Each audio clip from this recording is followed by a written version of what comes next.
আপনার ইউটিউব চ্যানেলটা কি পার্সোনাল অ্যাকাউন্টে আছে না ব্র্যান্ড অ্যাকাউন্টে আছে, এটা কিভাবে বুঝবেন? তো এটা বোঝার জন্য আজকে এই ভিডিওটা আপনার জন্য। চলুন ল্যাপটপের স্ক্রিনে চলুন।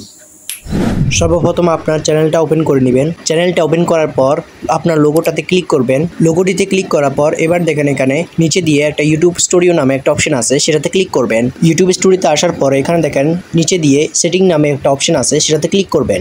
সেটিং অপশনেতে ক্লিক করার পর এরপর এখানে দেখেন চ্যানেল নামে একটা অপশন আছে, চ্যানেল অপশনটাতে ক্লিক করবেন। চ্যানেল অপশনটাতে ক্লিক করার পর এখানে দেখেন অ্যাডভান্স সেটিংস নামে একটা অপশন আছে, সেটাতে ক্লিক করবেন। অ্যাডভান্স সেটিংসে ক্লিক করার পর এবার এখানে নিচে দিয়ে স্ক্রল করবেন। স্ক্রল করে দেখবেন এখানে ম্যানেজ ইউর ইউটিউব অ্যাকাউন্ট নামে একটা অপশন আছে, সেটাতে ক্লিক করবেন। ক্লিক করার পর এখানে দেখেন উন্নত সেটিং নামে একটা অপশন আছে, সেটাতে ক্লিক করবেন। উন্নত সেটিংসে ক্লিক করার পর এখানে দেখেন move channel to A brand account নামে একটা অপশন আছে, সেটা যদি থাকে তাহলে মনে করবেন এটা আপনার ব্র্যান্ড অ্যাকাউন্টে নাই। এবার আসি ব্র্যান্ড অ্যাকাউন্ট দেখতে কিরকম হয়। এই দেখেন ব্র্যান্ড অ্যাকাউন্ট এরকম দেখতে হয়। এখানে এরকম একটা লেখা থাকবে, এই লেখাটা যদি থাকে তাহলে মনে করবেন এটা আপনার ব্র্যান্ড অ্যাকাউন্টে আছে। এখন অবশ্যই বুঝতে পেরেছেন কিভাবে আপনারা ব্র্যান্ড এবং পার্সোনাল অ্যাকাউন্ট চিনবেন। তো আজকে ভিডিও এই পর্যন্তই, দেখাবো অন্য কোনো ভিডিওতে। আল্লাহ হাফেজ।